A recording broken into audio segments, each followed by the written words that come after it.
Welcome to inside Bihar. इस series में हम बीपीएससी प्रीवियस ईयर क्वेश्चंस को सॉल्व करेंगे। मैंने 3 बार बीपीएससी मेंस दिया है, उस अनुभव का प्रयोग करते हुए मैं कुछ इंपॉर्टेंट क्वेश्चंस जो कि प्रोबेबल होते हैं, एग्जाम में पूछे जाते हैं, उनको सॉल्व करूंगा और आई होप ये आप सब के लिए हेल्पफुल होगा। तो इस सीरीज में जो हमारा पहला सेक्शन है वो इतिहास से शुरू होता है। तो इसे शुरू करते हैं। इसका जो पहला क्वेश्चन है, भारत में पशुपालन एवं कृषि के प्राचीनतम साक्ष्य कहाँ प्राप्त हुए हैं? तो ये मेहरगढ़ से प्राप्त हुए हैं। ठीक है, मेहरगढ़ कहाँ है? अभी तो ये पाकिस्तान में है। इससे रिलेटेड हम इसकी जो डिटेल्स है उसको भी देखते हैं। तो भारतीय उपमहाद्वीप में प्राचीनतम साक्ष्य वाला जो स्थल है अभी उत्तर प्रदेश का लहुड़ा देव जो कि एक जगह है वो है। ठीक है, और नवीनतम खोजों के से पूर्व, इससे पूर्व कौन था? तो मेहरगढ़ था जो कि पाकिस्तान में था। और एक बात याद रखना है कि जो मेहरगढ़ है वहाँ से गेहूं के साक्ष्य मिले हैं, जबकि चावल के साक्ष्य मिले हैं कोल्डिहवा से, जो कि कहाँ है? बेलन नदी का तट प्रयागराज यानी कि यूपी में है। अगला हमारा क्वेश्चन है, निम्नलिखित में से किसको कैल्कोलिथिक युग कहा जाता है? तो कैल्कोलिथिक लिथिक लिथिक जो वर्ड होता है लिथ, वो मेनली रॉक्स के लिए यूज होता है। कैल्को मेनली कॉपर के लिए यूज होता है, तो ये ताम्रपाषाण। ठीक है, अगला क्वेश्चन है, प्रथम मानव जीवाश्म भारत की किस नदी घाटी से प्राप्त हुआ है? तो ये नर्मदा नदी घाटी से प्राप्त हुआ है। इससे रिलेटेड एक्सप्लेनेशन को हम देखते हैं। तो भारत में मानव जीवाश्म का सर्वप्रथम साक्ष्य नर्मदा घाटी के में अवस्थित हथनौरा एक जगह है मध्य प्रदेश में, वहां से प्राप्त हुआ है। निम्नलिखित में से किस राज्य में भीमबेटका स्थित है? तो ये मध्य प्रदेश में स्थित है। और ये पूरा स्थल पूर्व पाषाण काल से मध्य ऐतिहासिक काल तक मानव गतिविधियों का केंद्र रहा है, जो कि एमपी में है। उसके आगे मैच द फॉलोइंग है, इसको हम लोग मैच करने की कोशिश करते हैं। सबसे पहले जो चिरांद है वो बिहार में है, तो हम ऑप्शन खोजते हैं बी4 यहाँ हमें मिल रहा है, तो इसका उत्तर हो जाएगा सी। उसके अलावा मैच करने की कोशिश करते हैं।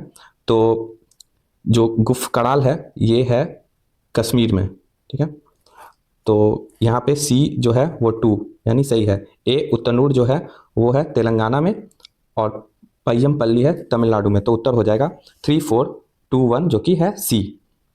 अगला हमारा क्वेश्चन है संस्कृति से रिलेटेड, इसको भी मैच करने की कोशिश करते हैं। तो आहार संस्कृति है जो बनास नदी के किनारे थी, और जो ये आहार संस्कृति है वो राजस्थान में थी।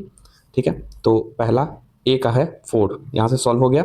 फिर आपका बी का है 3 यानी कि कायथा संस्कृति जो है काली सिंध जो है नदी अभी भी बहती है, एमपी में है ये। ठीक है, अगला है हमारा सावलदा। तो सावलदा जो है वो है ताप्ती नदी के किनारे। ठीक है, और मालवा जो है नर्मदा नदी के किनारे। ठीक है, इसको आप एक बार फिर से मैच कर लें। अगला हमारा क्वेश्चन जो टॉपिक है वो सिंधु घाटी सभ्यता से रिलेटेड है। सिंधु सभ्यता निम्नलिखित में से किस युग में पड़ती है? तो ये आद्य ऐतिहासिक युग में पड़ती है। ठीक है, इस समय की जो लिपि है, लेखन कला का तो ज्ञान है परंतु अभी तक इसे पढ़ा नहीं जा सका है। यही आद्य ऐतिहासिक कला की जो है काल की विशेषता होती है। और भारतीय इतिहास में लगभग जो आद्य ऐतिहासिक काल माना गया है वो 3000 ईसा पूर्व से लेके 600 ईसा पूर्व तक। ठीक है, क्योंकि इसके बाद जो हमारा वैदिक काल, उत्तर वैदिक काल शुरू हो जाता है, और यहाँ से आपका बौद्ध और जैन साहित्य के भी एविडेंस दिखने लगते हैं जो कि पढ़े जा सके हैं, तो इसीलिए इसे माना जाता है। सिंधु घाटी सभ्यता की सबसे महत्वपूर्ण विशेषता क्या है? तो इसमें सभी विशेषताएं महत्वपूर्ण हैं। क्या क्या? तो पक्की ईंटों से बनी इमारत थी। मेहराब नहीं थी। मेहराब क्योंकि ये मुस्लिम ज़्यादातर जो दिल्ली सल्तनत है वहाँ से शुरू होता है मेहराब वाली जो है पूजा स्थल था। और उसके बाद है कला और वास्तुकला, सभी चीज़ें थी इसमें मेहराब को छोड़ के। ठीक है, इसकी डिटेल्स में हम लोग देखते हैं। देखिए यहाँ लिखा है, इस प्रकार भारत में प्रथम असली मेहराब का उदाहरण बलबन के मकबरे में दिखता है। किस शहर को मिनी हड़प्पा कहा जाता है? तो ये लोथल को कहा जाता है मिनी हड़प्पा। ये अभी गुजरात में है, और ये अभी यहाँ ये था उस समय का बंदरगाह था। ठीक है, पोर्ट था उस समय का। अगला है, और इसका जो उत्खनन किया था प्रोफेसर एस राव ने किया था, ये भी इंपॉर्टेंट है। कौन सा एक हड़प्पा का बंदरगाह है? तो ये लोथल है। ठीक है, अगला क्वेश्चन है, निम्नलिखित में से कौन सा हड़प्पा कालीन स्थल गुजरात में है? तो ये कालीबंगा कहाँ है? तो ये राजस्थान में है। एक एक पॉइंट पे हम लोग विचार करते हैं। डाबरकोट कहाँ है? तो ये बलूचिस्तान में है, जो कि अभी पाकिस्तान में है। राखीगढ़ी कहाँ है? तो ये हरियाणा में है। ठीक है, आप अगर हर एक पॉइंट पे सोच पा रहे हैं तो आप मान लेना आपकी तैयारी बहुत अच्छी हो गई है। ठीक है, तो लोथल कहाँ है? ये गुजरात में है। ओके। अगला है क्वेश्चन, दुनिया का सर्वाधिक प्राचीन सभ्यता कौन सी है? तो सबसे प्राचीन जो सभ्यता है वो मेसोपोटामिया की सभ्यता है, इराक में। ठीक है। इसका जो काल है वो लगभग 6000 ईसा पूर्व के पहले का है। लेकिन अभी का करंट अफेयर है कि भारत में इससे भी पुरानी सभ्यता है, जो कि अभी हरियाणा के भिड़ाना क्षेत्र में उत्खनन हो रहा है। अभी कुछ समय पहले का पेपर में ऐसा आया था। तो इस क्षेत्र में उत्खनन हो रहा है और संभवतः यह दुनिया की सबसे पुरानी सभ्यता हो सकती है। निम्नलिखित में से कौन सा जानवर सिंधु घाटी सभ्यता के लोगों को नहीं पता था? तो ये घोड़ा नहीं पता था। और ये हालांकि इस पे विवाद है, लेकिन बीपीएससी ने इसका जो अंतिम उत्तर माना था वो विकल्प बी को माना था, घोड़ा। तो आप भी बीपीएससी में यही लगा के आएंगे।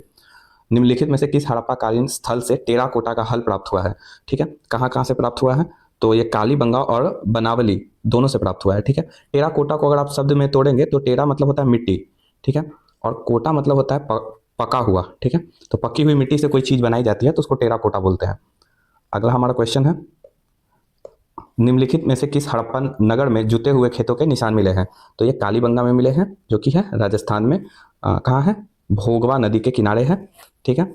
और इसके अलावा इसमें है गुजरात के धौलवीरा से हड़प्पा लिपि के बड़े आकार के 10 चिन्हों वाला एक लकड़ी का साइन बोर्ड मिला है। ठीक है। ये न्यू इन्फॉर्मेशन है, इस पर ध्यान रखें। किस हड़प्पा स्थल पर हमें जुते हुए खेत के साक्ष्य मिलते हैं? तो ये कालीबंगा में। कालीबंगा का जो शाब्दिक अर्थ होता है काली, और बंग मतलब काले रंग की चूड़ियाँ इसे कहा जाता है। निम्नलिखित में से कौन सा हड़प्पा और मोहनजोदड़ो के उत्खनन से संबंधित नहीं थे? ठीक है। तो वीए स्मिथ, ये अर्थशास्त्री थे मेनली, इससे संबंधित नहीं थे। ठीक है। इंडोलॉजिस्ट और इतिहासकार थे वीए स्मिथ। अगला क्वेश्चन है, कौन हड़प्पा और मोहनजोदड़ो के उत्खनन से संबंधित नहीं है? तो आर डी बनर्जी हैं, राखल दास बनर्जी हैं, एम एस वत्स है, माधव स्वरूप वत्स, के एन दीक्षित भी हैं, वी ए स्मिथ एक हिस्टोरियन है। ठीक है। इंडोलॉजिस्ट हिस्टोरियन है। इंडोलॉजिस्ट मतलब होता है जो इंडियन अप्रोच, यानी इंडियन टेक्स्ट बुक, इंडियन जो भी कल्चर है उसके माध्यम से जो इतिहास का अध्ययन करेगा उसको इंडोलॉजिस्ट अप्रोच बोला जाता है, और उसी के इतिहासकार थे वी ए स्मिथ। हड़प्पा में मिट्टी के बर्तनों पर सामान्यतः किस रंग का उपयोग हुआ है? तो लाल कलर का उपयोग हुआ है। ठीक है।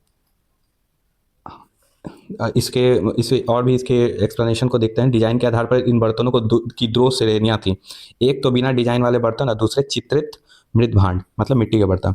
ठीक है। आईआईटी खड़गपुर के अध्ययन दल की रिपोर्ट के अनुसार लगातार किन वर्षों की न के बराबर वर्षा का होना सिंधु घाटी सभ्यता के पतन का कारण रहा? ठीक है। लगभग 900 वर्ष। ठीक है।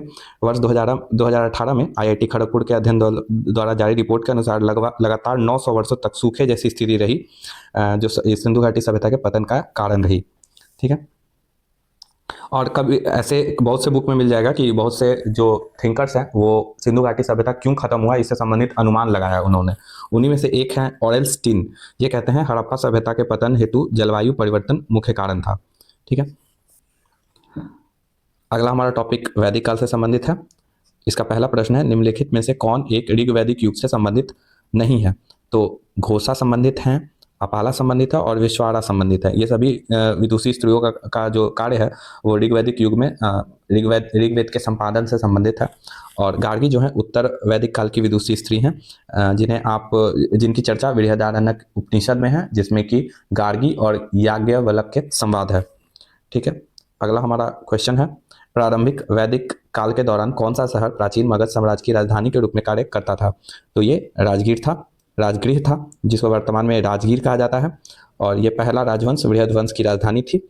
और बृहद्रथ वंश का उल्लेख ऋग्वेद से प्राप्त होता है। राजगीर को कहीं कहीं आपको गिरिव्रज भी नाम लिखा मिलेगा, गिरिव्रज। ऋग्वेद का कौन सा मंडल पूर्णतः सोम को समर्पित है? तो 9वां मंडल सोम को समर्पित है।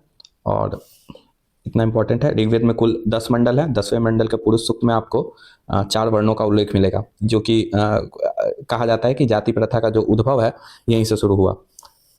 ऋग्वेदिक संहिता का 9वां मंडल जो है किसको समर्पित है? तो ये सोम और इस पेय पर नामकृत देवता को समर्पित है। गायत्री मंत्र किस पुस्तक में मिलता है? तो ये ऋग्वेद में मिलता है, ऋग्वेद के 3 मंडल में मिलता है। ठीक है। किस काल में अछूत की अवधारणा स्पष्ट रूप से उद्धत हुई? तो ये धर्मशास्त्र के समय हुई थी। अछूत की अवधारणा स्पष्ट रूप से दिखती है। ठीक है।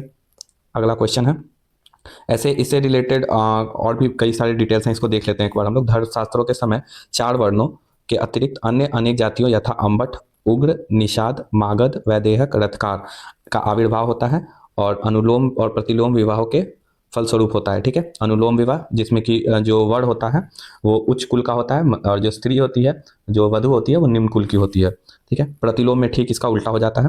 पाणिनि ने 2 प्रकार के शूद्रों का उल्लेख किया है, निर्वासित और अनिर्वासित। ठीक है, तो यहाँ से हो जाता है। और आपको उसके अलावा गुप्ता फेज में भी मिलेगा आपको, फाइयान जो है उनके जो ट्रैवल अकाउंट्स हैं उसमें मिलेगा आपको। भारतीय उपमहाद्वीप में लोहे का प्रयोग कब शुरू होता है? तो इसमें उत्तर इसका है ई। भारतीय उपमहाद्वीप में लोहे का प्रयोग प्रारंभ में विद्वानों में मतभेद है। ठीक है, इसके कारण भारत में राजस्थान के दोआब क्षेत्र से लोहा कृष्ण लोहित मृदभांडों में प्राप्त हुआ है, जिसकी संभावित तिथि लगभग 1400 ईसा पूर्व है। ठीक है, यहाँ ऑप्शन में नहीं है इसीलिए दिया गया है। हाँ, इसके आगे इंपॉर्टेंट है, अथर्ववेद में लोहे का उल्लेख श्याम अयस्क के रूप में किया गया है। ठीक है, इसमें लोहे से बने हुए फाल का भी उल्लेख प्राप्त होता है। अतरंजी खेड़ा जो कि उत्तर प्रदेश में है, के उत्खनन से गेहूं, जौ और चावल के अवशेषों के साथ साथ प्राचीनतम कृषि लौह उपकरणों की प्राप्ति भी हुई है।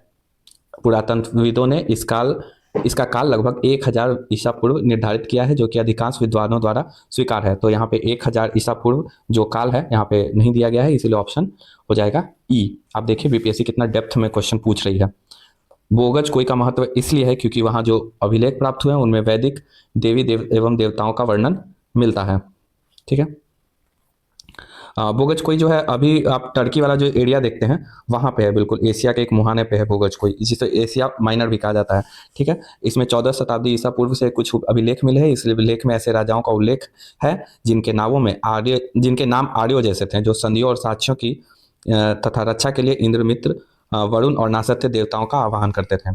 अगला हमारा क्वेश्चन है, प्रसिद्ध 10 राजाओं का युद्ध किस नदी के किनारे लड़ा गया था? तो ये पुरुषनी नदी जो कि आधुनिक रावी नदी है उसके किनारे लड़ा गया था।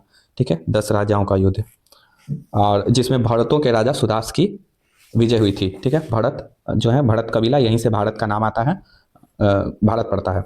उसके आगे है, उत्तर वैदिक काल के दौरान रचित किस प्राचीन ग्रंथ में दार्शनिक, भजन और ब्रह्मांड विज्ञान और नैतिकता पर चर्चाएं हैं? तो ये उपनिषद में है। ठीक है, इंपॉर्टेंट क्वेश्चन है, इस पर ध्यान रखिएगा। उत्तर वैदिक काल के दौरान रचित उपनिषद में दार्शनिक संवाद और ब्रह्मांड विज्ञान और नैतिकता पर चर्चाएं शामिल हैं। उपनिषद भारत के प्राचीन ग्रंथ हैं जो लगभग 700 ईसा पूर्व से 300 ईसा पूर्व के बीच संस्कृत में लिखे गए हैं। याद रखना है, भाषा भी पूछ सकता है कि उपनिषद किस भाषा में लिखे गए हैं। ठीक है, अगला क्वेश्चन है बौद्ध धर्म से संबंधित, जो कि हम नेक्स्ट वीडियो में करेंगे क्योंकि ये वीडियो काफ़ी लंबा हो जाएगा। तो आगे इस सीरीज से जुड़े रहें। Thank you and have a nice day.